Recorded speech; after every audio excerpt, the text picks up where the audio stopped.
You guys, today, be a believer that doesn't live in the natural. Come on now.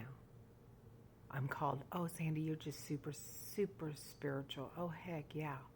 Because I can't live by what we see, but we got to live on the outskirts of that, like Jesus did. Man, think of the miracles that he did, and think of that he prayed. He got up in the morning. He prayed all night. I wish I could do that. But then he did. He fed 3,000 the next day. Oh my gosh, so great examples. But Jesus didn't live in the natural. You know, when the storm came and he was so exhausted on the boat, and the disciples were like, don't you even care about us? We're perishing. And he was like, what? Peace, be still. And then the skies were peaceful. Or the fig tree, or the raising of the dead. And, you know, he did all these things and feed 3,000 with a few fish. We need to be like that. Start walking the Word. In the beginning was the Word, and the Word was with God, and the Word was God. Start walking and being that Word. What you see can overwhelm us, whether it's a sickness, whether it's your finances, whether it's your job hanging on there, whether it's your children that are not saved. All these things, I say not saved yet, but you have got to live in a place that is outside the realm of what we are born in. One of the things I want to say real quick was Star Wars. You know, I always see these movies that have a lot of biblical truth that can be in it, but when Luke couldn't pull the ship out, and he tried to, and then Yoda just did it in 2 seconds, you know, because Luke said, it's impossible. And then Yoda just said, and then he was amazed that Yoda pulled the ship out of the swamp. But Yoda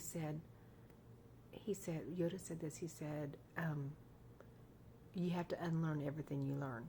So we got to do that as believers. You can't just walk around being a Christian for you and going to church and blah, blah, blah, blah. No, you need to be a Christian for Jesus.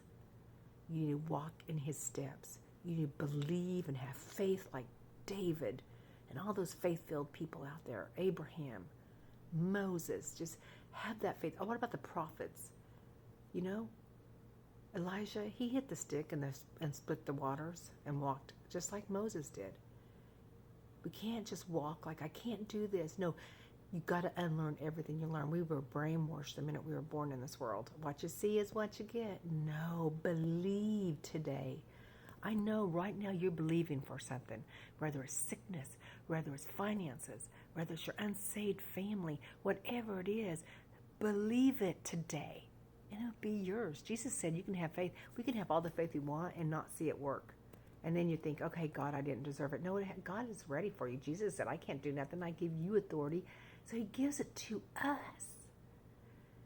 So if something doesn't work, it's either a couple of things. It could be that we didn't believe because you said you got to believe, or it could just be that it's not going to happen instantly. You just got to stay in that belief system, right? Don't have fear either. Let that fear go. Look at all the soldiers and the giant that was taunting the Israelites. And the soldiers, they were all in fear, even the king. But David didn't see that. He was just a little swampy kid that said, wait a minute, God's going to fight for us. He had the faith.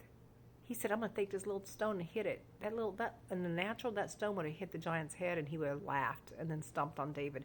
But in the supernatural, David said, that stone is going to touch you and you're going to die. Look at your things like that today. Believe today. Walk in your warrior outfit, and you could supernaturally see it. Use your imagination, and don't allow the natural things in life to get you. That's all I gotta say. Peace out, you guys. Have a blessed day. I'm really praying for you.